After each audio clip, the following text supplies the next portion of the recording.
Баршаларыңызға қайырлы күн. Бүгін сіздермен өте дәмді бар болғаны 3 сағаттан пешсіз торт дайындайтын боламыз.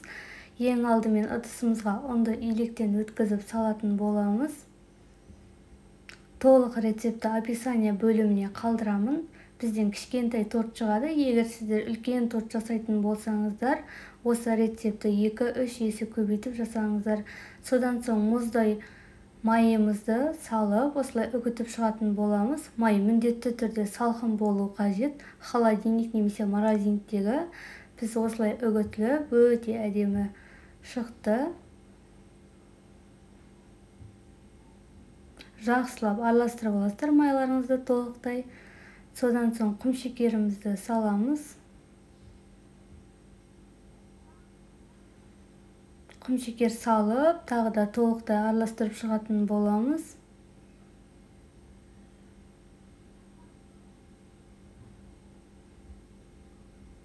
Дайын болды. Енді қызып тұрған табамызға саламыз. Егер де сіздердің табаларыңыз кішкентай болса, 2-3-ке бөліп қыздырып алсаңыздар болады.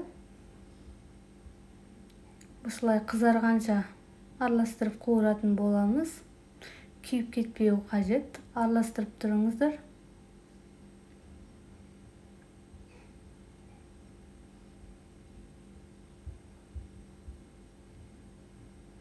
Осылай қызарып бастағанда екінші бетіне қарай аударып, араластырып тұратын боламыз. Енді тортымызды жинайтын боламыз. Бұл тортқа кез келген крем қолдансаңыздар болады. Мен сметанный крем қолдандым. Ең алдымен осылай салып аламыз барлығын. Осылай кальцияның ішіне салып, барлығын тығыз етіп басып шығатын боламыз. Содан соң кремімізді осылай арасына құйып шығамыз. Көп қоссаңыздар өте әдемі шығады.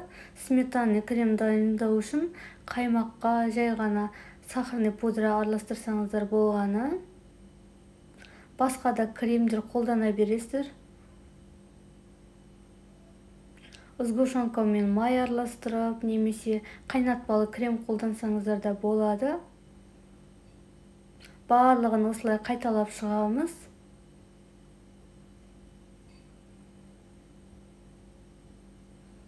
Үстінен осылай қатты басып шығыңыздар. Мен үстіне крем жақтым. Сіздер жақпасаңыздар да болады.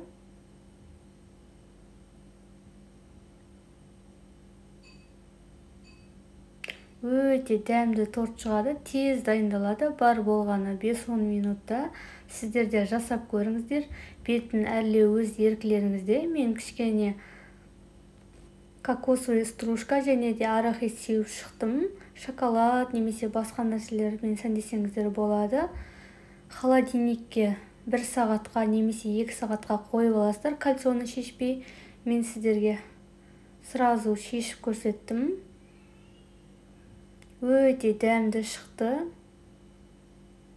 Холодильникке міндетті түрде қойып алыңыздар. Сонда тортымыз қатып, бір-біріне бірігіп, өте керемет болып шығады. Сіздерге ұнаса лайк басып, комментарий қалдырып кетіңіздер. Менің каналыма жазылуды ұмытпаңыздар. Өте дәмді, керемет торт шықты.